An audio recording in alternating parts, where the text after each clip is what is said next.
Hi friends, ಎಲ್ರಿಗೂ ನಮಸ್ಕಾರ.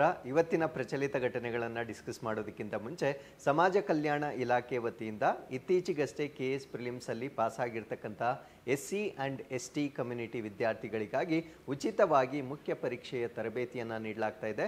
So ಈ ತರಬೇತಿಯಲ್ಲಿ ಪಾಲ್ಗೊಳ್ಳಬೇಕಾಗಿದ್ದರೆ ನೀವು ಪ್ರಿಲಿಮ್ಸನ್ನು ಪಾಸ್ ಆಗಿರಬೇಕಾಗಿರುತ್ತೆ. ಸೊ ಇದಕ್ಕೆ ಅರ್ಜಿಯನ್ನು ಸಲ್ಲಿಸಬೇಕಾಗಿರುತ್ತೆ. ಅರ್ಜಿ ಸಲ್ಲಿಸಲಿಕ್ಕೆ ಕೊನೆಯ ದಿನಾಂಕ ಇದೇ ತಿಂಗಳ 20ನೇ ತಾರೀಕು ಕೊನೆಯ ದಿನಾಂಕವಾಗಿರುತ್ತೆ. ಸೊ ಈ ಒಂದು ತರಬೇತಿ ಸಂಸ್ಥೆಗಳಲ್ಲಿ ಜ್ಞಾನಗಂಗೋತ್ರಿ ಸಂಸ್ಥೆ ಕೂಡ ಇರುತ್ತೆ.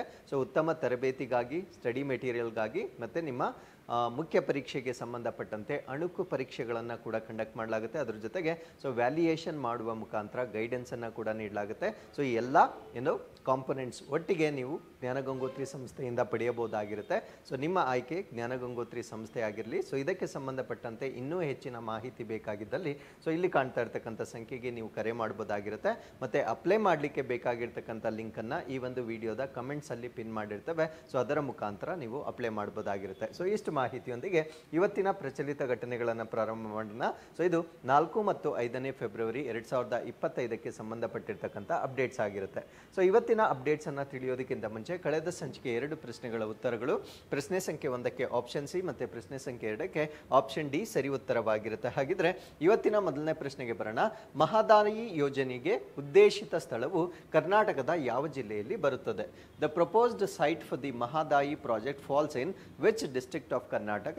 ಸೊ ಈ ಪ್ರಶ್ನೆಗೆ ಸರಿಯಾದ ಉತ್ತರ ಸೊ ಮಹದಾಯಿ ಪ್ರಾಜೆಕ್ಟ್ ಅನ್ನ ಅದನ್ನ ಎಕ್ಸಿಕ್ಯೂಟ್ ಮಾಡ್ತಾ ಇರ್ತಕ್ಕಂಥದ್ದು ಸೊ ಬೆಳಗಾವಿಯಲ್ಲಿ ಎಕ್ಸಿಕ್ಯೂಟ್ ಮಾಡ್ತಾ ಇದ್ದಾರೆ. ಹಾಗಿದ್ರೆ ಸೊ ಈ ಒಂದು ಯೋಜನೆಗೆ ಸಂಬಂಧಪಟ್ಟಂತೆ ಮತ್ತೆ ಇದು ಸುದ್ದಿಯಲ್ಲಿರಲಿಕ್ಕೆ ಕಾರಣ ಏನು ಅನ್ನೋದು ಸೊ ಈ ಒಂದು ಆರ್ಟಿಕಲ್ ಅಲ್ಲಿ ಡಿಸ್ಕಸ್ ಮಾಡೋಣ. ಅದ್ರ ಜೊತೆಗೆ ಈ ಮಹದಾಯಿ ಯೋಜನೆ ಅಂದ್ರೆ ಏನು ಕೂಡ ಅದನ್ನು ಕೂಡ ಸಂಪೂರ್ಣವಾಗಿ ನಾವು ಡಿಸ್ಕಸ್ ಮಾಡೋಣ.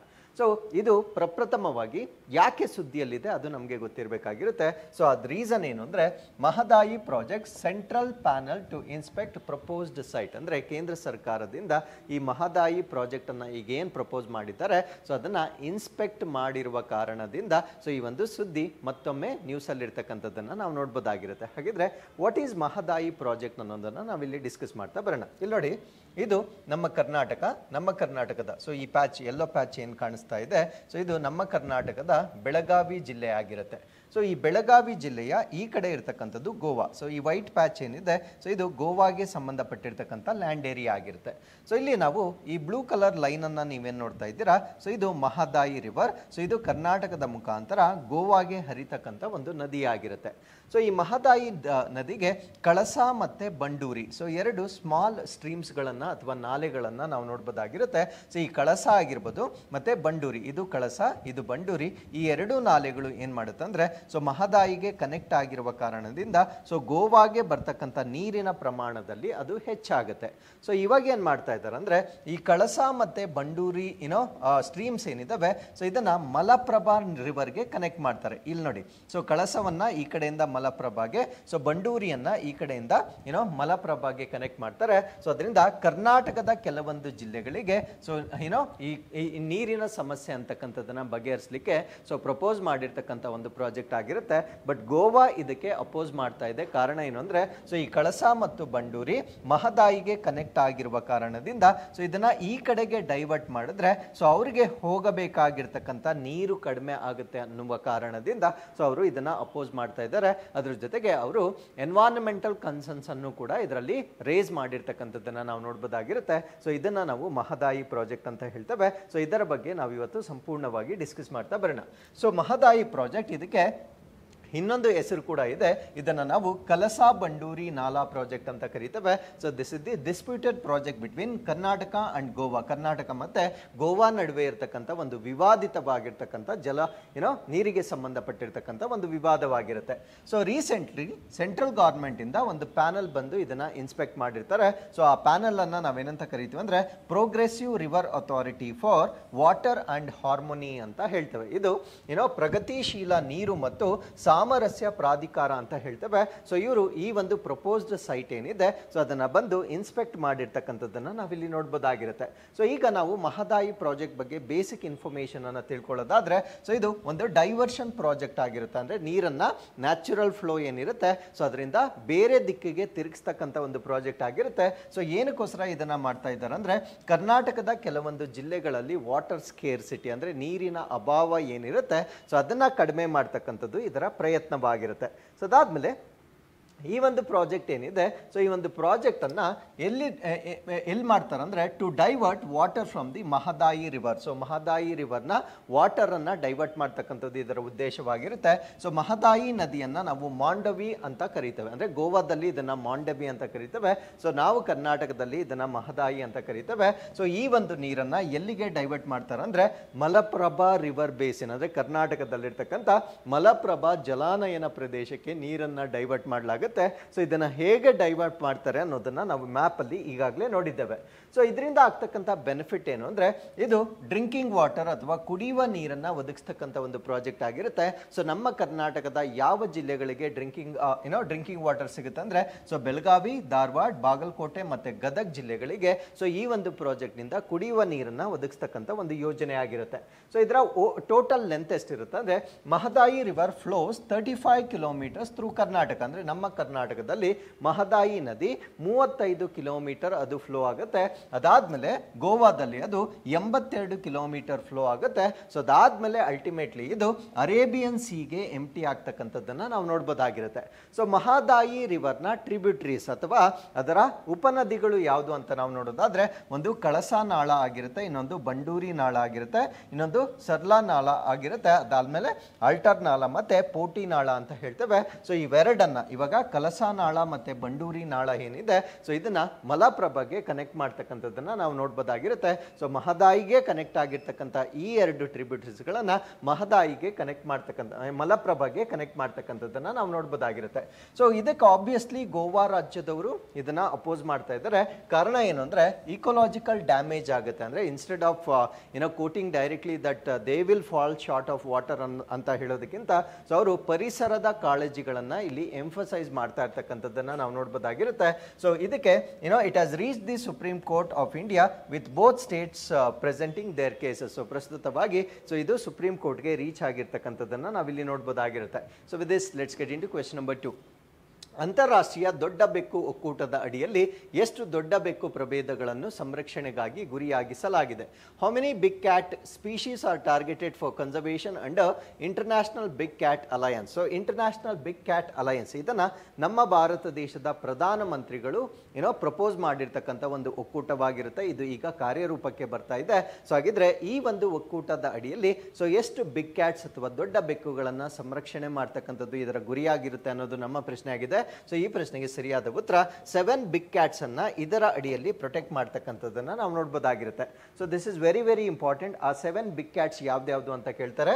ಸೊ ಮೊದಲನೇದು ಜಾಗ್ವರ್ ಅಂತ ನೆನ್ಪಿಟ್ಕೊಳ್ಳಿ. ಸೊ ಎರಡನೇದನ್ನ ನಾವು ಸ್ನೋ ಲೆಪರ್ಡ್ ಅಥವಾ ಹಿಮ ಚಿರತೆ ಅಂತ ಹೇಳ್ತೇವೆ. ಸೊ ಮೂರನೇದು ಪೂಮಾ, ನಾಲ್ಕನೇದು ಲೆಪರ್ಡ್, ಐದನೇದು ಲಯನ್, ಆರನೇದು ಟೈಗರ್, ಏಳನೇದು ಚೀತಾ. ಸೊ ಇಷ್ಟು ದೊಡ್ಡ ಬೆಕ್ಕುಗಳನ್ನ ಈ ಒಂದು IBCA ಅಂದ್ರೆ ಈ ಒಂದು ಇಂಟರ್ನ್ಯಾಷನಲ್ ಬಿಗ್ ಕ್ಯಾಟ್ಸ್ ಅಲಯನ್ಸ್ ಅಂತ ಹೇಳ್ತೇವೆ. ಸೊ ಇದರ ಅಡಿಯಲ್ಲಿ ಪ್ರೊಟೆಕ್ಟ್ ಮಾಡ್ತಕ್ಕಂಥ ಉದ್ದೇಶಿತವಾಗಿರ್ತಕ್ಕಂಥ ಒಂದು ಒಪ್ಪಂದವಾಗಿರುತ್ತೆ.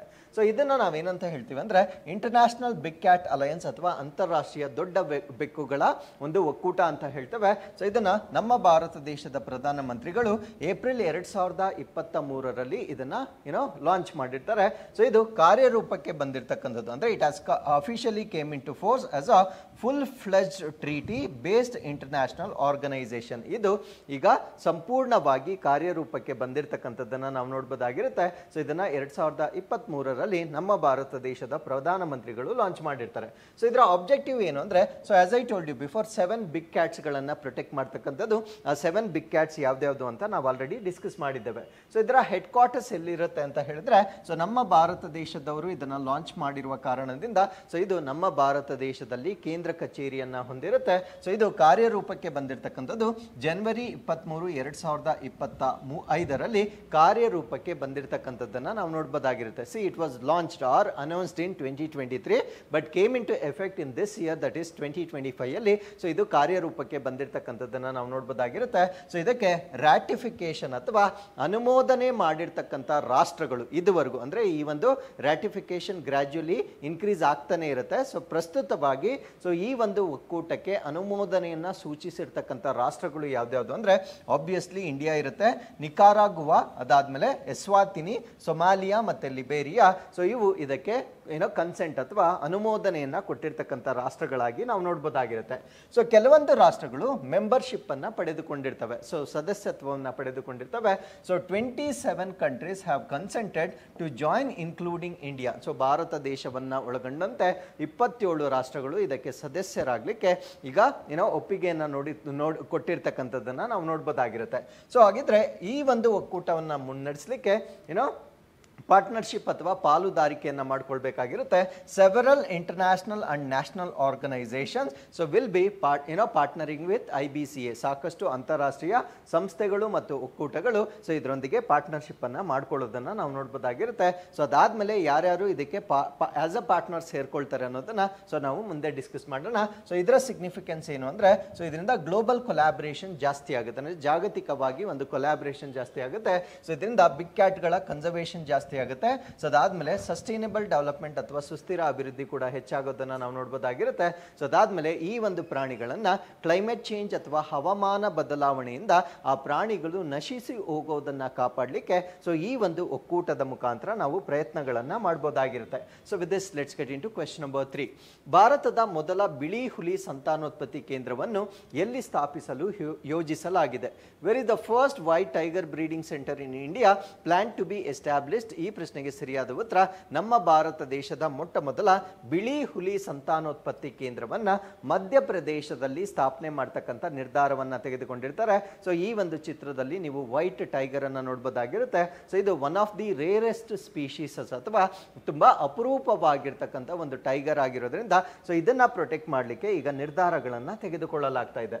ಸೊ ಇದನ್ನ ಪ್ರೊಟೆಕ್ಟ್ ಮಾಡಲಿಕ್ಕೆ first white tiger breeding centre ಅನ್ನ ಮಧ್ಯಪ್ರದೇಶದಲ್ಲಿ ಪ್ರಾರಂಭ ಮಾಡಲಾಗ್ತಾ ಇದೆ. ಸೊ ಈ ಒಂದು ಬ್ರೀಡಿಂಗ್ ಸೆಂಟರ್ ನ ಪರ್ಪಸ್ ಅಥವಾ ಉದ್ದೇಶ ಏನು ಅಂದ್ರೆ ಸೊ ಇವುಗಳನ್ನ ಕನ್ಸರ್ವ್ ಅಥವಾ ಪ್ರೊಟೆಕ್ಟ್ ಮಾಡ್ತಕ್ಕಂಥದ್ದು, ಅದಾದ್ಮೇಲೆ ಇವುಗಳನ್ನ ಬ್ರೀಡ್ ಮಾಡ್ತಕ್ಕಂಥದ್ದು. ಬ್ರೀಡ್ ಅಂದ್ರೆ ಸಂತಾನೋತ್ಪತ್ತಿಯನ್ನ ಹೆಚ್ಚು ಮಾಡ್ತಕ್ಕಂಥದ್ದು. ಸೊ ಇದನ್ನ ನಾವು rare genetic variant of the Bengal tiger ಅಂತ ಹೇಳ್ತೀವಿ. ಅಂದ್ರೆ ಬೆಂಗಾಲ್ ಟೈಗರ್ ಏನಿದೆ ಸೊ ಅದರ ಒಂದು ಅಪರೂಪವಾಗಿರ್ತಕ್ಕಂಥ ಅನುವಂಶೀಯ ರೂಪಾಂತರವಾಗಿರೋದ್ರಿಂದ ಸೊ ಇದನ್ನ ಸಂರಕ್ಷಣೆ ಮಾಡುವ ಕಾರಣಕ್ಕಾಗಿ ಈ ಒಂದು ಕೇಂದ್ರವನ್ನ ಇಲ್ಲಿ ಸ್ಥಾಪನೆ ಮಾಡ್ತಾ ಇರ್ತಕ್ಕಂಥದ್ದನ್ನ ನಾವು ನೋಡಬಹುದಾಗಿರುತ್ತೆ.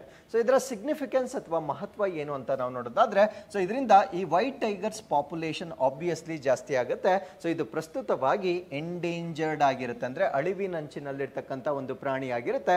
ಸೊ ಇದು ಅತ್ಯಂತ ಲಿಮಿಟೆಡ್ ಜೆನೆಟಿಕ್ ಪೂಲ್ ಅನ್ನ ಹೊಂದಿರುತ್ತೆ. ಅಂದ್ರೆ ಯಾವಾಗ ಆ ಒಂದು ಪಾಪ್ಯುಲೇಷನ್ ಕಡಿಮೆ ಇರುತ್ತೆ ಆಬ್ವಿಯಸ್ಲಿ ಅದರ ಅನುವಂಶೀಯತೆ ಕೂಡ ಕಡಿಮೆ ಇರುತ್ತೆ ಅಂತ ಹೇಳ್ಬೋದಾಗಿರುತ್ತೆ. ಸೊ ಆ ಒಂದು ಕಾರಣದಿಂದ ಇದನ್ನ ಪ್ರೊಟೆಕ್ಟ್ ಮಾಡುವ ಸಲುವಾಗಿ ಸೊ ಈ ಒಂದು ಕೇಂದ್ರವನ್ನ ಸ್ಥಾಪನೆ ಮಾಡಲಾಗ್ತಾ ಇದೆ. ಸೊ ಈ ಒಂದು ಕೇಂದ್ರದಲ್ಲಿ state of the art facility ಅಂದ್ರೆ ಅತ್ಯಾಧುನಿಕ ತಂತ್ರಜ್ಞಾನಗಳನ್ನ, ಬ್ರೀಡಿಂಗ್ ಅನ್ನ ಮತ್ತೆ ವೆಟರ್ನರಿ ಕೇರ್ ಅಂದ್ರೆ ಆ ಒಂದು ಪಶು ವೈದ್ಯಕೀಯ ಆರೈಕೆಯನ್ನ ಮತ್ತೆ ಹ್ಯಾಬಿಟ್ಯಾಟ್ ಸೈಮ್ಯುಲೇಷನ್ ಅಂದ್ರೆ ಅದರ ಆವಾಸ ಸ್ಥಾನ ಹೇಗಿರುತ್ತೆ ಸೊ ಅದೇ ರೀತಿಯ ಒಂದು ಅಟ್ಮಾಸ್ಫಿಯರ್ ಅನ್ನ ಈ ಒಂದು ಕೇಂದ್ರದಲ್ಲಿ ಕ್ರಿಯೇಟ್ ಮಾಡ್ತಕ್ಕಂಥದ್ದನ್ನ ನಾವು ನೋಡಬಹುದಾಗಿರುತ್ತೆ.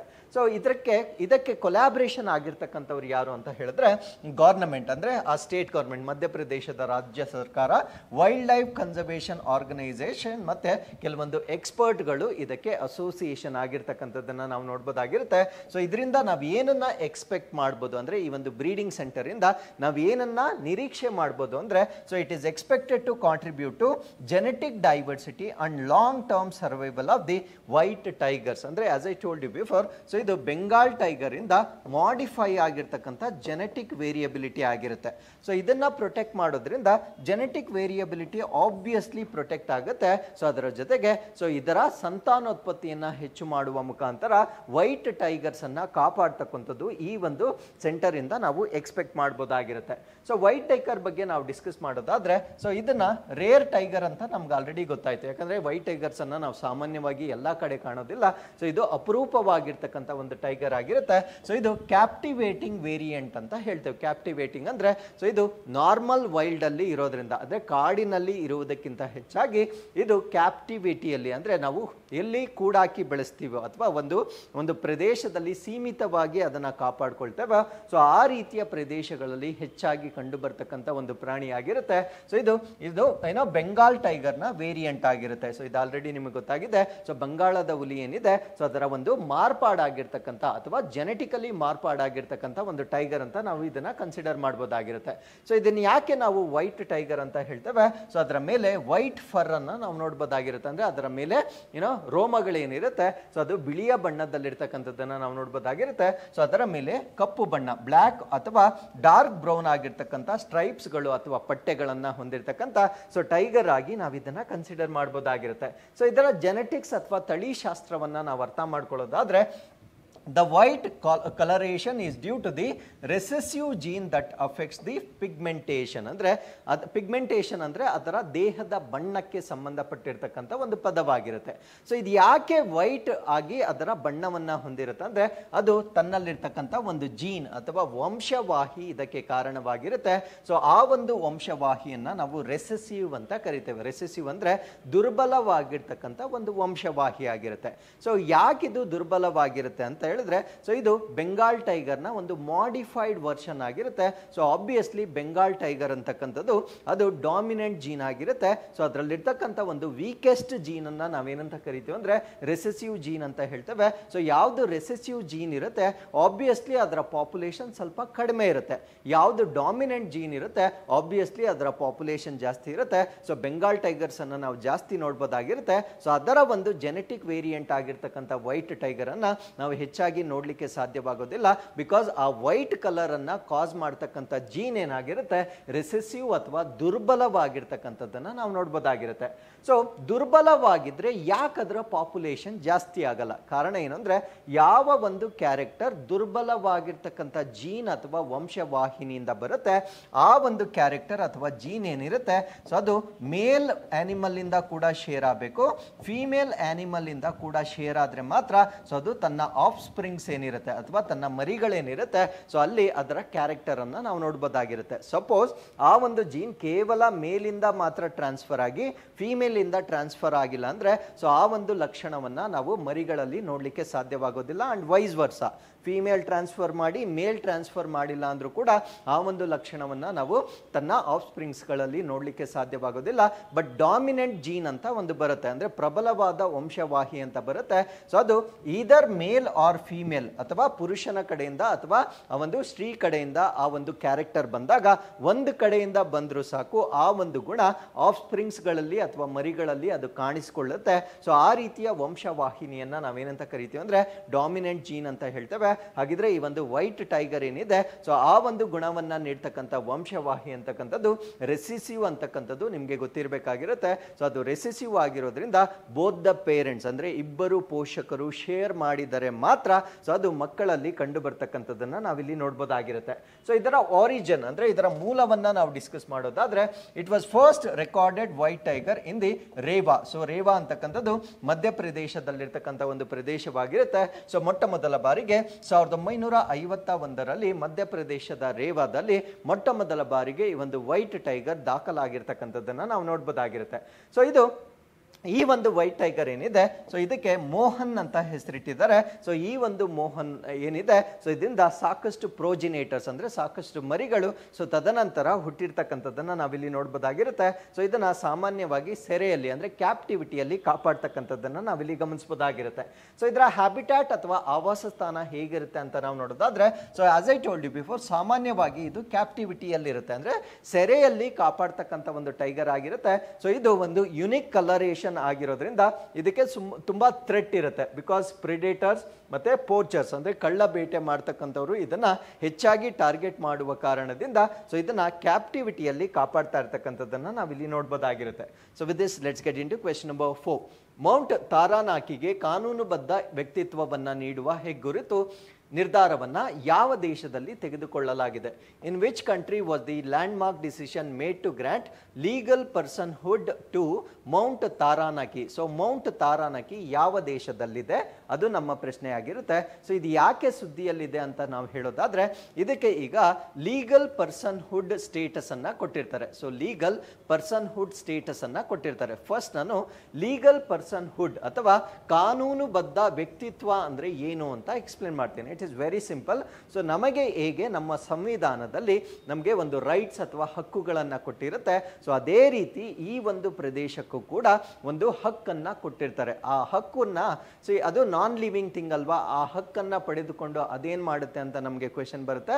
ಬಟ್ ಅದರ ರೆಪ್ರೆಸೆಂಟೇಟಿವ್ಸ್ ಏನಿರ್ತಾರೆ ಅಂದ್ರೆ ಅದನ್ನ ಕನ್ಸರ್ವ್ ಮಾಡ್ತಕ್ಕಂಥ ವ್ಯಕ್ತಿಗಳೇನಿರ್ತಾರೆ, ಸೊ ಅದಕ್ಕೆ ಕೊಟ್ಟಿರ್ತಕ್ಕಂಥ ಹಕ್ಕುಗಳ ಏನಾದ್ರೂ ವೈಲೇಟ್ ಆದ್ರೆ ಸೊ ಅವರು ಆಕ್ಷನ್ಸ್ ಅನ್ನ ತೆಗೆದುಕೊಳ್ಬಹುದಾಗಿರುತ್ತೆ. ಸೊ ಈ ರೀತಿಯ ಮನುಷ್ಯನಿಗೆ ಕೊಡ್ತಕ್ಕಂಥ ಹಕ್ಕುಗಳನ್ನ ನಿರ್ಜೀವ ಪ್ರದೇಶಗಳಿಗೆ ಕೊಟ್ಟು ಅದರ ಸಂರಕ್ಷಣಾ ಪ್ರಯತ್ನವನ್ನ ಹೆಚ್ಚು ಮಾಡ್ತಕ್ಕಂಥ ಒಂದು ಕಾನ್ಸೆಪ್ಟ್ ಅನ್ನ ನಾವೇನಂತ ಕರಿತೀವಿ ಅಂದ್ರೆ ಸೊ ಲೀಗಲ್ ಪರ್ಸನ್ಹುಡ್ ಅಂತ ಹೇಳ್ತೇವೆ. ಸೊ ಈ ರೀತಿಯ ಲೀಗಲ್ ಪರ್ಸನ್ಹುಡ್ ಅನ್ನ ಈಗ ಮೌಂಟ್ ತಾರಾನಾಕಿಗೆ ಕೊಟ್ಟಿರ್ತಾರೆ. ಸೊ ಮೌಂಟ್ ತಾರಾನಾಕಿ ಇರ್ತಕ್ಕಂಥದ್ದು ಸೊ ನ್ಯೂಜಿಲ್ಯಾಂಡ್ ನಲ್ಲಿ ಇರ್ತಕ್ಕಂಥ ಒಂದು ಪ್ರದೇಶವಾಗಿರುತ್ತೆ. ಸೊ ಅದನ್ನ ಪ್ರೊಟೆಕ್ಟ್ ಮಾಡುವ ಸಲುವಾಗಿ ಈ ಒಂದು ಸ್ಟೇಟಸ್ ಅನ್ನ ಕೊಟ್ಟಿರ್ತಕ್ಕಂಥದ್ದನ್ನ ನಾವು ನೋಡಬಹುದಾಗಿರುತ್ತೆ. So this is where you can see New Zealand. So New Zealand ಒಂದು ಐಲ್ಯಾಂಡ್ ನೇಷನ್ ಆಗಿರುತ್ತೆ.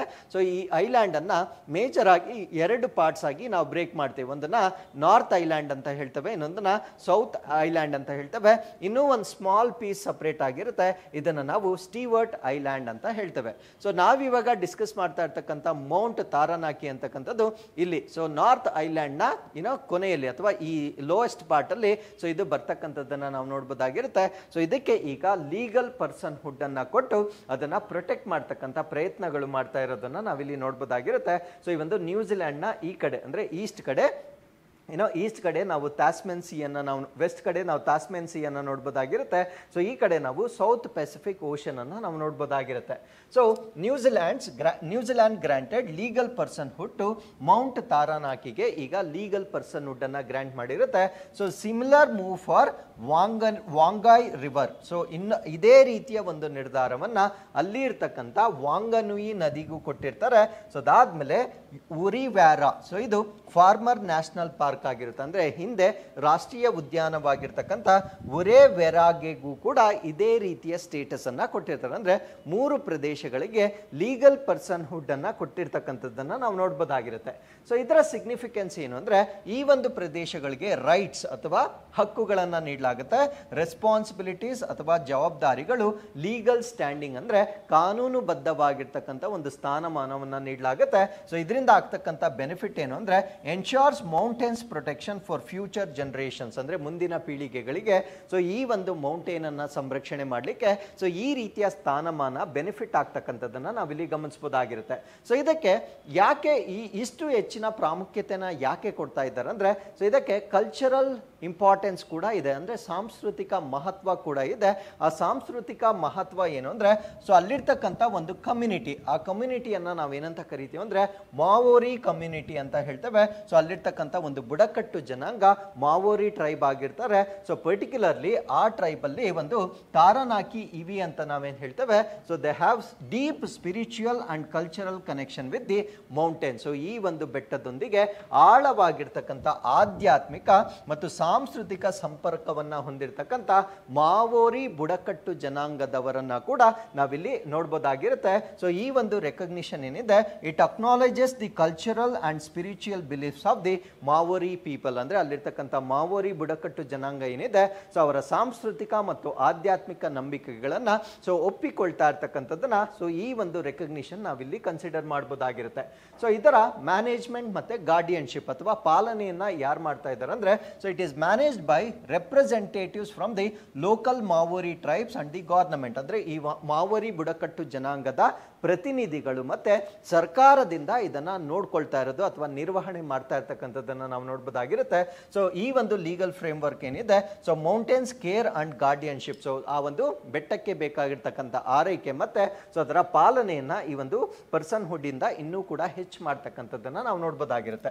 ಸೊ ಲೀಗಲ್ ಪ್ರೆಸಿಡೆಂಟ್ ಅಂದ್ರೆ ಈ ಒಂದು ರೆಕಗ್ನಿಷನ್ ಮಾಡಿರ್ತಕ್ಕಂಥದ್ದು, so it will set as an example, so ಒಂದು ಉದಾಹರಣೆಯಾಗಿ ಸರ್ವ್ ಮಾಡುತ್ತೆ. ಸೊ ಇದರಿಂದ ಗ್ಲೋಬಲ್ ಇನ್ಫ್ಲೂಯೆನ್ಸ್ ಆಗುತ್ತೆ. ಅಂದ್ರೆ ಬೇರೆ ಕಂಟ್ರಿಗಳು ತಮ್ಮ ರಾಷ್ಟ್ರದಲ್ಲಿರ್ತಕ್ಕಂಥ ನ್ಯಾಚುರಲ್ ಎಂಟಿಟೀಸ್ ಏನಿರ್ತವೆ, ಸೊ ಅದನ್ನ ಪ್ರೊಟೆಕ್ಟ್ ಮಾಡಲಿಕ್ಕೆ ಇದೇ ರೀತಿಯ ಪ್ರಯತ್ನಗಳನ್ನ ಮಾಡಲಿಕ್ಕೆ ಸೊ ಇದು ಪ್ರೇರಣೆ ಆಗ್ತಕ್ಕಂಥದ್ದನ್ನ ನಾವು ನೋಡ್ಬೋದಾಗಿರುತ್ತೆ. ಸೊ ಅದ್ರ ಜೊತೆಗೆ ಇದನ್ನ ನಾವು ಲೀಗಲ್ ಇನೋವೇಷನ್ ಅಂತ ಹೇಳ್ತೇವೆ. ಅಂದ್ರೆ ಕಾನೂನುಬದ್ಧವಾಗಿ ಒಂದು ನಾವೀನ್ಯತೆ ಅಂತ ಹೇಳ್ಬೋದಾಗಿರುತ್ತೆ. ಸೊ ಎನ್ವೈರನ್ಮೆಂಟ್ ಅನ್ನ ಪ್ರೊಟೆಕ್ಟ್ ಮಾಡಲಿಕ್ಕೆ ಅಲ್ಲಿರ್ತಕ್ಕಂಥ ಇಂಡಿಜಿನಸ್ ಪೀಪಲ್ ಅನ್ನ ಅಥವಾ ಇಂಡಿಜಿನಸ್ ಅಥವಾ ಸ್ಥಳೀಯವಾದ ಹಕ್ಕುಗಳನ್ನ ಕೊಡುವ ಮುಖಾಂತರ ಸೊ ಅದನ್ನ ಪ್ರೊಟೆಕ್ಟ್ ಮಾಡ್ತಕ್ಕಂಥದ್ದು ಕಾನೂನಾತ್ಮಕವಾಗಿ ಒಂದು ನಾವೀನ್ಯತೆ ಅಂತ ಇದಕ್ಕೆ ಬೆಸ್ಟ್ ಎಕ್ಸಾಂಪಲ್ ಆಗಿ ನಾವು ತಗೋಬಹುದಾಗಿರುತ್ತೆ. So with this let's get into question number 5. ಈ ಕೆಳಗಿನ ಯಾವ ರಾಜ್ಯವನ್ನು ರಾಷ್ಟ್ರೀಯ ಹಿಮನದಿ ಸರೋವರ ಸ್ಫೋಟ ಪ್ರವಾಹ ಅಪಾಯ ತಗ್ಗಿಸುವ ಯೋಜನೆಯ ಫಲಾನುಭವಿ ಎಂದು ಉಲ್ಲೇಖಿಸಲಾಗಿಲ್ಲ? So which of the following state is not mentioned as a beneficiary of National Glacier Lake Outburst Flood Risk Mitigation Project? ಅಂದ್ರೆ ಈ ಒಂದು ಫ್ಲಡ್ ಆಗ್ತಕ್ಕಂಥ ಒಂದು ರಿಸ್ಕ್ ಅಥವಾ ಅಪಾಯ ಏನಿರುತ್ತೆ, ಸೊ ಅದನ್ನ ತಗ್ಗಿಸ್ತಕ್ಕಂಥ ಒಂದು ಪ್ರಾಜೆಕ್ಟ್ ಅನ್ನ ಕೇಂದ್ರ ಸರ್ಕಾರ ಈಗ ಅನೌನ್ಸ್ ಮಾಡಿರುತ್ತೆ. ಸೊ ಆ ಒಂದು ಪ್ರಾಜೆಕ್ಟ್ ನ ಅಡಿಯಲ್ಲಿ ಕೆಲವೊಂದು ರಾಜ್ಯಗಳನ್ನ ಪಟ್ಟಿ ಮಾಡಲಾಗಿರುತ್ತೆ. ಆ ರಾಜ್ಯಗಳಲ್ಲಿ ನಾವು ಕೊಟ್ಟಿರ್ತಕ್ಕಂಥ ಆಯ್ಕೆಗಳಲ್ಲಿ ಯಾವುದು ಇಲ್ಲ ಅನ್ನೋದು ನಮ್ಮ ಪ್ರಶ್ನೆ ಆಗಿರುತ್ತೆ. ಸೊ ಈ ಪ್ರಶ್ನೆಗೆ ಸರಿಯಾದ ಉತ್ತರ ಅಸ್ಸಾಂ ಈ ಒಂದು ಪ್ರಾಜೆಕ್ಟ್ ನಲ್ಲಿ ಇಲ್ಲದೆ ಇರತಕ್ಕಂಥದ್ದನ್ನ ನಾವು ನೋಡಬಹುದಾಗಿರುತ್ತೆ. ಸೊ ಈ ಪ್ರಾಜೆಕ್ಟ್ ಅನ್ನ ನಾವು GLOF ಅಂತ ಹೇಳ್ತೇವೆ. ಸೊ ಇದು ಫ್ಲಡ್ ಮಿಟಿಗೇಷನ್ ಅಂದ್ರೆ ಪ್ರವಾಹವನ್ನ ತಗ್ಗಿಸಲಿಕ್ಕೆ ಮಾಡಿರ್ತಕ್ಕಂಥ ಒಂದು ಯೋಜನೆಯಾಗಿ ನಾವು ಕನ್ಸಿಡರ್ ಮಾಡಬಹುದಾಗಿರುತ್ತೆ. ಸೊ ಇದರ ಫುಲ್ ಫಾರ್ಮ್ ಏನು ಅಂದ್ರೆ national glacier lake outburst flood risk mitigation project ಅಂತ ಕರಿತೇವೆ. ಸೊ ಈ ಒಂದು ಪ್ರಾಜೆಕ್ಟ್ ಅನ್ನ ಇಂಪ್ಲಿಮೆಂಟ್ ಮಾಡಲಿಕ್ಕೆ 4 ರಾಜ್ಯಗಳನ್ನ ಆಯ್ಕೆ ಮಾಡ್ಕೊಂಡಿರ್ತಾರೆ. ಅದ್ಯಾವ್ದ್ಯಾವ್ದು ಅಂದ್ರೆ ಅರುಣಾಚಲ್ ಪ್ರದೇಶ್, ಹಿಮಾಚಲ್ ಪ್ರದೇಶ್, ಸಿಕ್ಕಿಂ ಮತ್ತೆ ಉತ್ತರಾಖಂಡವನ್ನ ಆಯ್ಕೆ ಮಾಡ್ಕೊಂಡಿರ್ತಾರೆ. ಸೊ ಈ ಒಂದು ಪ್ರಾಜೆಕ್ಟ್ ನ ಬಜೆಟ್ ಎಷ್ಟಿರುತ್ತೆ ಅಂದ್ರೆ 150 ಕೋಟಿಗಳಲ್ಲಿ ಈ ಒಂದು ಪ್ರಾಜೆಕ್ಟ್ ಅನ್ನ ಇಂಪ್ಲಿಮೆಂಟ್ ಮಾಡ್ತಾ ಇದ್ದಾರೆ. ಸೊ ಈ ಒಂದು ಇನಿಷಿಯೇಟಿವ್ ಏನಿದೆ, ಇದರ ಏಮ್, ಗುರಿ ಅಥವಾ ಉದ್ದೇಶ ಏನು ಅಂತ ನಾವು ನೋಡೋದಾದ್ರೆ, glacier lake outburst flood which can cause catastrophic flooding downstream, ಅಂದ್ರೆ ಈ ಒಂದು ದುರಂತದ ಪ್ರವಾಹಕ್ಕೆ ಕಾರಣವಾಗ್ತಕ್ಕಂಥ ಈ ಒಂದು ಗ್ಲೇಷಿಯರ್ ಲೇಕ್ ಔಟ್ಬರ್ಸ್ಟ್ ಅಂದ್ರೆ ಅದು ಸ್ಫೋಟಗೊಳ್ತಕ್ಕಂಥ ಒಂದು ಕಾರಣಗಳೇನಿದೆ, ಸೊ ಪ್ರವಾಹಕ್ಕೆ ಸಂಬಂಧಿಸಿದ ಅಪಾಯಗಳನ್ನ ಕಡಿಮೆ ಮಾಡುವ ಕಾರಣದಿಂದ ಈ ಒಂದು ಪ್ರಾಜೆಕ್ಟ್ ಅನ್ನ ಲಾಂಚ್ ಮಾಡಲಾಗಿರುತ್ತೆ. ಸೊ ಇದರ ಆಬ್ಜೆಕ್ಟಿವ್ ಅನ್ನ ನಾವು ನೋಡೋದಾದ್ರೆ implementing preventive measures and enhancing early warning system, ಅಂದ್ರೆ ಇದರಿಂದ ಆಗ್ತಕ್ಕಂಥ ಅಪಾಯಗಳನ್ನ ನಾವು ತಡೆಗಟ್ಟತಕ್ಕಂಥದ್ದು ಮುಂಚಿನ ಎಚ್ಚರಿಕೆ ಅಥವಾ ಮುನ್ನೆಚ್ಚರಿಕೆ ವ್ಯವಸ್ಥೆಗಳನ್ನ ಹೆಚ್ಚುವ ಮುಖಾಂತರ ಅಥವಾ ಹೆಚ್ಚಿಸುವ ಮುಖಾಂತರ ಸೊ ಅದರಿಂದ ಆಗ್ತಕ್ಕಂಥ ಅನಾಹುತಗಳನ್ನ ತಡಿತಕ್ಕಂಥದ್ದು ಸೊ ಈ ಒಂದು ಪ್ರಾಜೆಕ್ಟ್ ನ ಉದ್ದೇಶವಾಗಿರುತ್ತೆ. ಸೊ ಇದರ ಲೊಕೇಶನ್ ಯಾವ ರೀತಿಯ ಸ್ಥಳಗಳನ್ನ ಇಲ್ಲಿ ಆಯ್ಕೆ ಮಾಡ್ಕೊಳ್ತಾರೆ ಅಂದ್ರೆ, ಸೊ ಎಲ್ಲಿ ಗ್ಲೇಷಿಯರ್ ಲೇಕ್ಸ್ ಇರುತ್ತೆ ಸಚ್ ಆಸ್ ಹಿಮಾಲಯಸ್, ಅಂದ್ರೆ ಹಿಮಾಲಯದಂತಹ ಹಿಮನದಿ ಸರೋವರಗಳು ಎಲ್ಲಿ ಜಾಸ್ತಿ ಇರುತ್ತೆ, ಸೊ ಆ ರೀತಿಯ ರಾಜ್ಯಗಳಲ್ಲಿ ಇದನ್ನ ಇಂಪ್ಲಿಮೆಂಟ್ ಮಾಡ್ತಾ ಇರ್ತಕ್ಕಂಥದ್ದನ್ನ ನಾವು ನೋಡಬಹುದಾಗಿರುತ್ತೆ. ಸೊ ಇದರ ಜೊತೆಗೆ ಕಮ್ಯುನಿಟಿ ಅವೇರ್ನೆಸ್, ಅಂದ್ರೆ ಅಲ್ಲಿರ್ತಕ್ಕಂಥ ಸಮುದಾಯಕ್ಕೂ ಕೂಡ ಸೊ ಇದಕ್ಕೆ ಸಂಬಂಧಪಟ್ಟಂತೆ ಎಜುಕೇಶನ್ ಅಥವಾ ಶಿಕ್ಷಣವನ್ನ ನೀಡಲಾಗುತ್ತೆ. ಸೊ ಎಮರ್ಜೆನ್ಸಿಯಲ್ಲಿ ಹೇಗೆ ಬಿಹೇವ್ ಮಾಡ್ತಕ್ಕಂಥ ಒಂದು ಸೆನ್ಸಿಟೈಸೇಷನ್ ಪ್ರೋಗ್ರಾಮ್ಸ್ ಅನ್ನ ಕೂಡ ಸೊ ಈ ಒಂದು ಪ್ರಾಜೆಕ್ಟ್ ನ ಅಡಿಯಲ್ಲಿ ಮಾಡಲಾಗುತ್ತೆ. ಸೊ ಇದರಿಂದ ಆಬ್ವಿಯಸ್ಲಿ ಹ್ಯೂಮನ್ ಪವರ್ ಲಾಸ್ ಆಗಿರ್ಬೋದು, ಅದಾದ್ಮೇಲೆ ಪ್ರಾಪರ್ಟಿ ಲಾಸ್ ಆಗಿರ್ಬೋದು, ಸೊ ಎರಡನ್ನೂ ಕೂಡ ನಾವು ಸಾಧ್ಯವಾದಷ್ಟು ಕಡಿಮೆ ಮಾಡ್ತಕ್ಕಂಥ ಒಂದು ಆಪರ್ಚುನಿಟಿ ಸಿಗುತ್ತೆ. So with this let's get into question number 6. INS Aridhaman ಯಾವ ರೀತಿಯ ಜಲಾಂತರ್ಗಾಮಿ ನೌಕೆ? What type of submarine is INS Aridhaman? So Aridhaman ಅನ್ನು ನಾವು ಪರಮಾಣು ಚಾಲಿತ ಬ್ಯಾಲಿಸ್ಟಿಕ್ ಕ್ಷಿಪಣಿ ಜಲಾಂತರ್ಗಾಮಿ ಅಂತ ಹೇಳ್ತೇವೆ. Nuclear powered ballistic missile submarine ಆಗಿರುತ್ತೆ. ಸೊ ಈ ಒಂದು ಸಬ್ಮರೈನ್ ಅರಿದಮನ್ ಅಂತಕ್ಕಂಥದ್ದು ಸೊ ಈಗ ಸುದ್ದಿಯಲ್ಲಿರ್ಲಿಕ್ಕೆ ಕಾರಣ ಏನಂದ್ರೆ, it is the 3rd Indian nuclear powered ballistic missile submarine ಆಗಿರುತ್ತೆ. ಅಂದ್ರೆ ಈ ಒಂದು ಅರಿದಮನ್ ಅಂತ ನಾವೇನ್ ಪ್ರಶ್ನೆಯಲ್ಲಿ ಕೊಟ್ಟಿದ್ವಿ, ಇದು ಭಾರತದ 3ನೇ ಎನ್ ಅಂದ್ರೆ ನ್ಯೂಕ್ಲಿಯರ್ ಅಂದ್ರೆ ಪರಮಾಣು ಚಾಲಿತ ಬಾಲಿಸ್ಟಿಕ್ ಕ್ಷಿಪಣಿ ಜಲಾಂತರ್ಗಾಮಿ ನೌಕೆ ಆಗಿರುತ್ತೆ. ಸೊ ಈ ಒಂದು ನೌಕೆ ಏನಿದೆ, ಸೊ ಇದನ್ನ Indian navy set to commission, ಅಂದ್ರೆ ಇದನ್ನ ಕಮಿಷನ್ ಮಾಡ್ತಾ ಇದ್ದಾರೆ. ಸೊ ಇದು 3rd nuclear powered ballistic missile submarine ಆಗಿರುತ್ತೆ. ಸೊ ಇದಕ್ಕೆ ಏನಂತ ನಾಮಕರಣ ಮಾಡಿರ್ತಾರೆ ಅಂದ್ರೆ ಅರಿದಮನ್ ಅಂತ ಇದಕ್ಕೆ ನಾಮಕರಣ ಮಾಡಿರ್ತಾರೆ. ಮಾಡಿರ್ತಕ್ಕಂಥದ್ದನ್ನು ನಾವು ನೋಡ್ಬೋದಾಗಿರುತ್ತೆ. ಸೊ ಈ ಒಂದು nuclear powered ballistic missile submarine ಏನಿದೆ, it is part of India's nuclear powered ballistic missile submarine programme. ಅಂದರೆ ಈ ರೀತಿಯ ಸಬ್ಮರೈನ್ಗಳನ್ನು ಡೆವಲಪ್ ಮಾಡಲಿಕ್ಕೆ ಒಂದು ಕಾರ್ಯಕ್ರಮ ಇರುತ್ತೆ. ಆ ಕಾರ್ಯಕ್ರಮವನ್ನು ಭಾರತದ ಪರಮಾಣು ಚಾಲಿತ ಬ್ಯಾಲಿಸ್ಟಿಕ್ ಕ್ಷಿಪಣಿ ಜಲಾಂತರ್ಗಾಮಿ ಕಾರ್ಯಕ್ರಮ ಅಂತ ಹೇಳ್ತೇವೆ. ಸೊ ಈ ಒಂದು ಕಾರ್ಯಕ್ರಮದ ಭಾಗವಾಗಿ ಸೊ ಇದನ್ನ ಕಮಿಷನ್ ಮಾಡ್ತಾ ಇರ್ತಕ್ಕಂಥದ್ದನ್ನ ನಾವು ನೋಡ್ಬೋದಾಗಿರುತ್ತೆ. ಸೊ ಇದಕ್ಕಿಂತ ಮುಂಚೆ ಎರಡನ್ನ ಇದೇ ರೀತಿ ನಾವು ಡೆವಲಪ್ ಮಾಡಿರ್ತೇವೆ. ಸೊ ಮೊದಲನೇದನ್ನ ನಾವು INS ಅರಿಹಂತ್ ಅಂತ ಹೇಳ್ತೇವೆ. ಸೊ ಇದು ಕಮಿಷನ್ ಆಗಿರ್ತಕ್ಕಂಥದ್ದು ಅಥವಾ ನಿಯೋಜನೆಗೊಂಡಿರ್ತಕ್ಕಂಥದ್ದು 2016ರಲ್ಲಿ ಕಾರ್ಯಾರಂಭ ಮಾಡಿರುತ್ತೆ. ಸೊ ಎರಡನೇದನ್ನ INS ಅರಿಘಾಟ್ ಅಂತ ಹೇಳ್ತೇವೆ. ಇದು ಈ ಒಂದು ಸರಣಿಯ ಎರಡನೇದಾಗಿರುತ್ತೆ. ಆಗಸ್ಟ್ 2024ರಲ್ಲಿ ಇದನ್ನ ಕಮಿಷನ್ ಮಾಡಿರ್ತಾರೆ. ಸೊ ಈಗ ನಾವು ಮೂರನೇದನ್ನ ಕಮಿಷನ್ ಮಾಡಿರ್ತಕ್ಕಂಥದ್ದನ್ನ ನಾವು ನೋಡ್ಬೋದಾಗಿರುತ್ತೆ. ಸೊ ಇದರ ಕೇಪಬಿಲಿಟೀಸ್ ಅಥವಾ ಇದರ ಸಾಮರ್ಥ್ಯಗಳು ಏನು ಅಂತ ನಾವು ನೋಡೋದಾದ್ರೆ, extended under water endurance and operational range, ಅಂದ್ರೆ ವಿಸ್ತೃತವಾಗಿರ್ತಕ್ಕಂಥ ನೀರೊಳಗಡೆ ಸಹಿಷ್ಣುತೆ, ಅಂದ್ರೆ ಅದರ ಒಂದು ಕಾರ್ಯಾಚರಣೆ ಏನಿರುತ್ತೆ ಅದು ತುಂಬಾ ಎಕ್ಸ್ಟೆಂಡೆಡ್ ಇರುತ್ತೆ. ಅದ್ರ ಜೊತೆಗೆ ವ್ಯಾಪ್ತಿಯನ್ನು ಕೂಡ ಹೆಚ್ಚು ಮಾಡ್ತಕ್ಕಂಥದ್ದನ್ನ ನಾವು ನೋಡ್ಬೋದಾಗಿರುತ್ತೆ. ಸೊ ಇದರ ಇನ್ನೊಂದು ಕೆಪಾಸಿಟಿ ಏನು ಅಂದ್ರೆ, capable of launching nuclear tipped ballistic missile, ಅಂದ್ರೆ ಈ ಒಂದು ಪರಮಾಣು ತುದಿಯ ಬ್ಯಾಲಿಸ್ಟಿಕ್ ಕ್ಷಿಪಣಿಗಳನ್ನ ಉಡಾವಣೆ ಮಾಡ್ತಕ್ಕಂಥ ಸಾಮರ್ಥ್ಯವನ್ನು ಕೂಡ ಸೊ ಈ ಒಂದು INSಗೆ ಇರ್ತಕ್ಕಂಥದ್ದನ್ನ ನಾವು ನೋಡ್ಬೋದಾಗಿರುತ್ತೆ. ಸೊ ಇದರಿಂದ ಆಗ್ತಕ್ಕಂಥ ಸ್ಟ್ರಾಟಜಿಕ್ ಸಿಗ್ನಿಫಿಕೆನ್ಸ್ ಏನು ಅಂತ ನಾವು ನೋಡೋದಾದ್ರೆ, enhances India second strike capability, ಅಂದ್ರೆ ನಮ್ಮ ಭಾರತ ದೇಶದ ಎರಡನೇ ದಾಳಿ ಸಾಮರ್ಥ್ಯವನ್ನ ಇದು ಹೆಚ್ಚು ಮಾಡುತ್ತೆ. ಸೊ ಇದರಿಂದ ನಾವು ಬೇರೆ ದೇಶಗಳಿಗೆ ನ್ಯೂಕ್ಲಿಯರ್ ಡಿಟರೆನ್ಸ್ ಅನ್ನ ನಾವು ತೋರಿಸಬಹುದಾಗಿರುತ್ತೆ. ಅಂದ್ರೆ ಪರಮಾಣು ನಿರೋಧಕತೆ, ಅದರ ಅರ್ಥ ಏನು ಅಂದ್ರೆ, ಸೊ ನಮ್ಮ ದೇಶದ ಮೇಲೆ ಯಾರಾದರೂ ಯುದ್ಧ ಮಾಡಿದ್ರೆ ಸೊ ನಮ್ಮ ಹತ್ರ ನ್ಯೂಕ್ಲಿಯರ್ ವೆಪನ್ಸ್ ಇದೆ ಅಂತಕ್ಕಂಥ ಒಂದು ಎಚ್ಚರಿಕೆಯನ್ನ ಸೊ ಇದರ ಮುಖಾಂತರ ನಾವು ಬೇರೆ ದೇಶಗಳಿಗೆ ಹೇಳ್ಬೋದಾಗಿರುತ್ತೆ. So it bolsters India's maritime security, ಅದರ ಜೊತೆಗೆ ನಮ್ಮ ಭಾರತ ದೇಶದ ಸಾಗರ ಭದ್ರತೆಯನ್ನ ಕೂಡ ಹೆಚ್ಚು ಮಾಡಲಿಕ್ಕೆ ಸೊ ಇದು ಉತ್ತಮವಾಗಿರ್ತಕ್ಕಂಥ ಒಂದು ಕಮಿಷನ್ ಆಗಿರುತ್ತೆ. ಸೊ ಇದನ್ನ ನಿರ್ಮಾಣ ಮಾಡಿರ್ತಕ್ಕಂಥವ್ರು ಯಾರು ಅಂದ್ರೆ, built under the advanced technology vessel, ಇದನ್ನ ನಾವು ATV ಪ್ರೋಗ್ರಾಮ್ ಅಂತ ಹೇಳ್ತೇವೆ, at ship building centre in Visakhapatnam. So ವಿಶಾಖಪಟ್ಟಣಂನಲ್ಲಿ ಇರ್ತಕ್ಕಂಥ ಶಿಪ್ ಬಿಲ್ಡಿಂಗ್ ಸೆಂಟರ್ ನಲ್ಲಿ ಇದನ್ನ ಡೆವಲಪ್ ಮಾಡಿರ್ತಕ್ಕಂಥದ್ದನ್ನ ನಾವು ನೋಡಬಹುದಾಗಿರುತ್ತೆ. So with this let's get into question number 7. ಇತ್ತೀಚೆಗೆ ಯಾವ ದೇಶವು ಏಕವೀರನ್ ಮಿಲಿಟರಿ ವ್ಯಾಯಾಮದ 13ನೇ ಆವೃತ್ತಿಯನ್ನು ಆಯೋಜಿಸಿತ್ತು? So which country recently hosted 13th edition of the Ekuverin military exercise? ಈ ಪ್ರಶ್ನೆಗೆ ಸರಿಯಾದ ಉತ್ತರ ಮ್ಯಾಲ್ಡೀವ್ಸ್ ನಲ್ಲಿ ಇದನ್ನ ಆಯೋಜನೆ ಮಾಡಿರ್ತಕ್ಕಂಥದ್ದನ್ನ ನಾವು ನೋಡಬಹುದಾಗಿರುತ್ತೆ. ಸೊ ಇದು 13ನೇ ಆವೃತ್ತಿ ಆಗಿರುತ್ತೆ. ಇದನ್ನ ನಾವು ಏಕವೀರನ್ ಮಿಲಿಟರಿ ಎಕ್ಸರ್ಸೈಸ್ ಅಂತ ಹೇಳ್ತೇವೆ. ಸೊ ಈ ಒಂದು ಎಕ್ಸರ್ಸೈಸ್ ಈಗ ಮಾಲ್ಡೀವ್ಸ್ ಹೋಸ್ಟ್ ಮಾಡಿರ್ತಕ್ಕಂಥದ್ದನ್ನ ನಾವು ನೋಡಬಹುದಾಗಿರುತ್ತೆ. ಇದೊಂದು ಜಾಯಿಂಟ್ ಮಿಲಿಟರಿ ಟ್ರೈನಿಂಗ್ ಪ್ರೋಗ್ರಾಮ್ ಆಗಿರುತ್ತೆ, ಅಂದ್ರೆ ಜಂಟಿ ಮಿಲಿಟರಿ ತರಬೇತಿ ಕಾರ್ಯಕ್ರಮ ಇದಾಗಿರುತ್ತೆ. ಸೊ ಇದು ಇಂಡಿಯನ್ ಮತ್ತೆ ಮಾಲ್ಡೀವಿಯನ್ ಆರ್ಮ್ಡ್ ಫೋರ್ಸಸ್ ನಡುವೆ ನಡೀತಕ್ಕಂಥ ಒಂದು ಅಭ್ಯಾಸ ಇದಾಗಿರುತ್ತೆ. ಇದರ ಉದ್ದೇಶಗಳೇನು ಅಂತ ನಾವು ನೋಡೋದಾದ್ರೆ, ಕೋಆರ್ಡಿನೇಷನ್ ಅಂಡ್ ಕೋಆಪರೇಷನ್ ಅನ್ನ ಇನ್ಕ್ರೀಸ್ ಮಾಡ್ತಕ್ಕಂಥದ್ದು, ಅಂದ್ರೆ ಏನೋ ಸಮನ್ವಯ ಮತ್ತೆ ಸಹಕಾರವನ್ನ ಹೆಚ್ಚು ಮಾಡ್ತಕ್ಕಂಥದ್ದು, ಕೌಂಟರ್ ಟೆರರಿಸಮ್ ಆಪರೇಷನ್ಸ್ ಮತ್ತೆ ಮರಿಟೈಮ್ ಸೆಕ್ಯೂರಿಟಿ, ಅಂದ್ರೆ ಈ ಒಂದು ಭಯೋತ್ಪಾದನಾ ನಿಗ್ರಹ ಕಾರ್ಯಾಚರಣೆ ಮತ್ತು ಕಡಲ ಭದ್ರತೆಯನ್ನ ಹೆಚ್ಚು ಮಾಡ್ತಕ್ಕಂಥ ಕೆಲವೊಂದು ಬೆಸ್ಟ್ ಪ್ರಾಕ್ಟೀಸಸ್ ಅನ್ನ ಸೊ ಈ ಒಂದು ಅಭ್ಯಾಸದ ಮುಖಾಂತರ ಅವರು ಕೈಗೊಂಡಿರ್ತಾರೆ. ಸೊ ಇದರಲ್ಲಿ drills related to disaster relief ಮತ್ತೆ ಹ್ಯುಮ್ಯಾನಿಟೇರಿಯನ್ ಅಸಿಸ್ಟೆನ್ಸ್, ಅಂದ್ರೆ ವಿಪತ್ತು ಪರಿಹಾರ ಮತ್ತು ಮಾನವೀಯ ನೆರವಿಗೆ ಸಂಬಂಧಪಟ್ಟಂತೆ ಕೆಲವೊಂದು ಕಸರತ್ತುಗಳನ್ನ ಕೂಡ ಈ ಒಂದು ಅಭ್ಯಾಸದಲ್ಲಿ ನಡೆಸಲಾಗುತ್ತೆ. So with this let's get into question number 8. ಭಾರತೀಯ ನೌಕಾಪಡೆಯ ವ್ಯಾಯಾಮ ಸಂದರ್ಭದಲ್ಲಿ ಟ್ರೋಪೆಕ್ಸ್ ಏನನ್ನು ಸೂಚಿಸುತ್ತದೆ? So what does TROPEX stand for in the context of the Indian navy's exercise? ಈ ಪ್ರಶ್ನೆಗೆ ಸರಿಯಾದ ಉತ್ತರ theatre level operational readiness exercise ಅಂತ ಹೇಳ್ತೇವೆ. ಸೊ ಥಿಯೇಟರ್ ಮಟ್ಟದಲ್ಲಿ ಕಾರ್ಯಾಚರಣೆ ಸಿದ್ಧತೆ ಹೇಗಿದೆ ಅಂತಕ್ಕಂಥದ್ದನ್ನ ವ್ಯಾಯಾಮ ಮಾಡೋದನ್ನ ನಾವೇನಂತ ಕರಿತೀವಿ ಅಂದ್ರೆ ಟ್ರೋಪೆಕ್ಸ್ ಅಂತ ಕರಿತೇವೆ. ಸೊ ಈಗ ಟ್ರೋಪೆಕ್ಸ್ ಸರಣಿಯ 25ನೇ ಸರಣಿಯನ್ನ ಮಾಡಿರ್ತಕ್ಕಂಥದ್ದನ್ನ ನಾವು ನೋಡಬಹುದಾಗಿರುತ್ತೆ. ಸೊ ಟ್ರೋಪೆಕ್ಸ್ ಅಂದ್ರೆ theatre level operational readiness exercise ಅಂತ ಹೇಳ್ತೇವೆ. ಸೊ ಇದು ನಮ್ಮ ಭಾರತ ದೇಶದ ನೇವಿ, ಇಂಡಿಯನ್ ನೇವಿ ಅಥವಾ ಭಾರತ ದೇಶದ ನೌಕಾಪಡೆಯ ಲಾರ್ಜೆಸ್ಟ್ ಬೈನಿಯಲ್ ಮೆರಿಟೈಮ್ ಎಕ್ಸರ್ಸೈಸ್ ಅಂತ ಹೇಳ್ತೇವೆ. ಅಂದ್ರೆ ಅತಿ ದೊಡ್ಡ ದ್ವೈವಾರ್ಷಿಕವಾಗಿ ಕಂಡಕ್ಟ್ ಮಾಡ್ತಕ್ಕಂಥ ಕಡಲ ವ್ಯಾಯಾಮವನ್ನ ನಾವೇನಂತ ಕರಿತೀವಿ ಅಂದ್ರೆ ಟ್ರೋಪೆಕ್ಸ್ ಅಂತ ಕರಿತೇವೆ.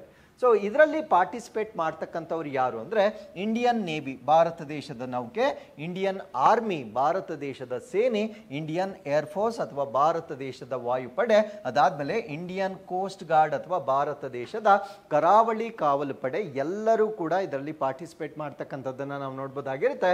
ಸೊ ಇದನ್ನು ವೆಸ್ಟರ್ನ್ ಕೋರ್ಟಲ್ಲಿ ಈ ವರ್ಷ ಕಂಡಕ್ಟ್ ಮಾಡಿರ್ತಕ್ಕಂಥದ್ದನ್ನು ನಾವಿಲ್ಲಿ ನೋಡ್ಬೋದಾಗಿರುತ್ತೆ. ಸೊ ಇದರ ಆಬ್ಜೆಕ್ಟಿವ್ಸ್ ಅಥವಾ ಉದ್ದೇಶಗಳೇನು ಅಂತ ನಾವು ನೋಡೋದಾದ್ರೆ ಆಪರೇಷನಲ್ ಕಾನ್ಸೆಪ್ಟ್ಸ್ ಮತ್ತೆ ರೆಡಿನೆಸ್ ಇನ್ ಮಲ್ಟಿ ಥಿಯೇಟರ್ ಎನ್ವೈರನ್ಮೆಂಟ್, ಅಂದ್ರೆ ನಮ್ಮ ಒಂದು ತಯಾರಿಯನ್ನ ಪರೀಕ್ಷೆ ಮಾಡ್ಕೊಳ್ತಕ್ಕಂಥದ್ದು ಇದರ ಉದ್ದೇಶವಾಗಿರುತ್ತೆ. ಅದ್ರ ಜೊತೆಗೆ ಸೊ ಜಾಯಿಂಟ್ನೆಸ್ ಅಂಡ್ ಇಂಟರ್ ಆಪರೇಬಿಲಿಟಿಯನ್ನ ಇನ್ಕ್ರೀಸ್ ಮಾಡುತ್ತೆ, ಅಂದ್ರೆ ಜಂಟಿತನ ಅಂದ್ರೆ ನಮ್ಮ ಒಂದು ಬೇರೆ ಬೇರೆ ಯೂನಿಟ್ಸ್ ಎಲ್ಲ ಏನಿರ್ತವೆ ಸೊ ಅವೆಲ್ಲ ಹೇಗೆ ಕೋಆರ್ಡಿನೇಟೆಡ್ ಆಗಿ ಫಂಕ್ಷನ್ ಮಾಡ್ಬೋದು, ಸೊ ಅದನ್ನೆಲ್ಲ ಈ ಒಂದು ಎಕ್ಸಸೈಸ್ ನ ಮುಖಾಂತರ ಅವರು ಕಂಡುಕೊಳ್ತಾರೆ. So with this we have come to snippets world cancer day ಅಥವಾ ವಿಶ್ವ ಕ್ಯಾನ್ಸರ್ ದಿನ.